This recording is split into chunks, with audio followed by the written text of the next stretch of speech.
Assalamualaikum warahmatullahi wabarakatuh. Sahabat beriman, kali ini kita akan membahas sebuah kisah nyata yang penuh hikmah dan pelajaran berharga.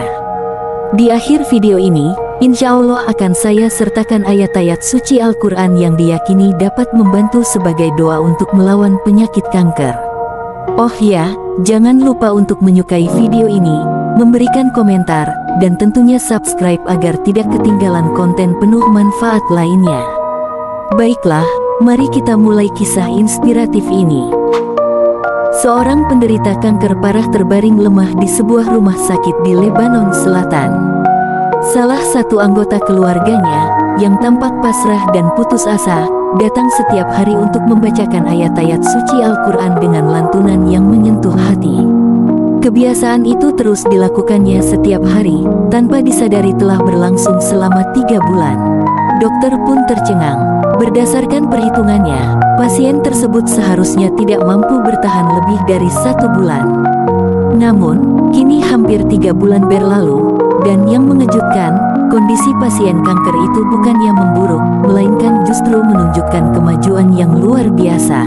Dokter itu kemudian teringat pada sosok Alfred Tomatis, seorang dokter berkebangsaan Prancis, yang melakukan penelitian selama 50 tahun tentang indera manusia. Alfred menyimpulkan bahwa indera pendengaran adalah yang paling penting. Ia menemukan bahwa pendengaran mengendalikan seluruh tubuh, mengatur fungsi-fungsi vital, keseimbangan, dan koordinasi gerakan. Selain itu, ia juga menemukan bahwa telinga mengontrol sistem saraf. Selama eksperimennya, ia menemukan bahwa saraf pendengaran memiliki hubungan dengan seluruh otot tubuh. Hal ini menjelaskan mengapa suara dapat memengaruhi keseimbangan, fleksibilitas tubuh, dan penglihatan. Selain itu, telinga bagian dalam juga terhubung dengan berbagai organ tubuh, seperti jantung, paru-paru, hati, perut, dan usus. Oleh karena itu, frekuensi suara memiliki dampak terhadap keseluruhan tubuh. Seorang dokter spesialis kanker di sebuah rumah sakit di Beirut akhirnya menyimpulkan bahwa bacaan Al-Quran memiliki efek luar biasa pada sel-sel tubuh dan dapat mengembalikan keseimbangan. Otak, sebagai organ yang mengontrol tubuh, memberikan perintah untuk relaksasi organ-organ tubuh, terutama sistem kekebalan tubuh. Sejak saat itu, selain menjalankan upaya medis, dokter tersebut juga menambahkan terapi suara melalui pembacaan ayat-ayat Al-Quran sebagai bagian dari pengobatan untuk menyembuhkan para pasiennya. Menurut peneliti ini, suara manusia memiliki nada spiritual khusus yang menjadikannya sebagai salah satu sarana pengobatan yang paling ampuh. Para peneliti juga menemukan bahwa beberapa jenis suara mampu menghancurkan sel-sel kanker sekaligus mengaktifkan sel-sel sehat. Sel-sel kanker dapat dihancurkan hanya dengan frekuensi suara tertentu. Hal inilah yang membuat bacaan Al-Quran memiliki dampak besar, bahkan terhadap jenis kanker yang paling berbahaya dan akut, jelas Fabien, seorang peneliti sekaligus musisi. Namun, apakah pengaruh ini hanya terbatas pada sel-sel? Nyatanya, suara juga dapat memengaruhi segala sesuatu di sekitar kita. Hal ini dibuktikan oleh Masaru Emoto, seorang ilmuwan asal Jepang, melalui eksperimennya terhadap air. Ia menemukan bahwa medan elektromagnetik pada molekul-molekul air sangat dipengaruhi oleh suara, di mana suara-suara tertentu dapat membuat molekul-molekul tersebut menjadi lebih teratur. Mengingat bahwa 70% tubuh manusia terdiri dari air, suara yang didengar manusia dapat memengaruhi keteraturan molekul-molekul air dalam sel-sel tubuh. Selain itu, suara juga dapat membuat molekul-molekul tersebut bergetar, yang pada akhirnya turut memengaruhi kondisi kesehatan seseorang. Para peneliti lain telah mengonfirmasi bahwa suara manusia mampu mengobati berbagai jenis penyakit, termasuk kanker. Para terapis juga sepakat bahwa suara-suara tertentu lebih efektif dan memiliki kekuatan penyembuhan, terutama dalam meningkatkan sistem kekebalan tubuh. Bentuk molekul air diketahui berubah ketika terpapar suara. Oleh karena itu, suara memiliki pengaruh yang sangat besar terhadap air yang kita konsumsi.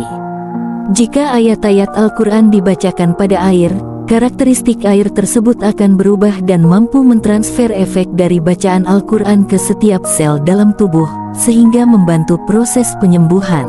Bagaimana bacaan Al-Quran dapat mengobati kanker? Virus dan kuman ternyata memiliki getaran yang sangat dipengaruhi oleh vibrasi suara, terutama nada-nada khas yang dihasilkan oleh bacaan Al-Quran. Nada-nada yang dihasilkan dari bacaan Al-Quran mampu menghentikan perkembangbiakan virus dan kuman di dalam tubuh.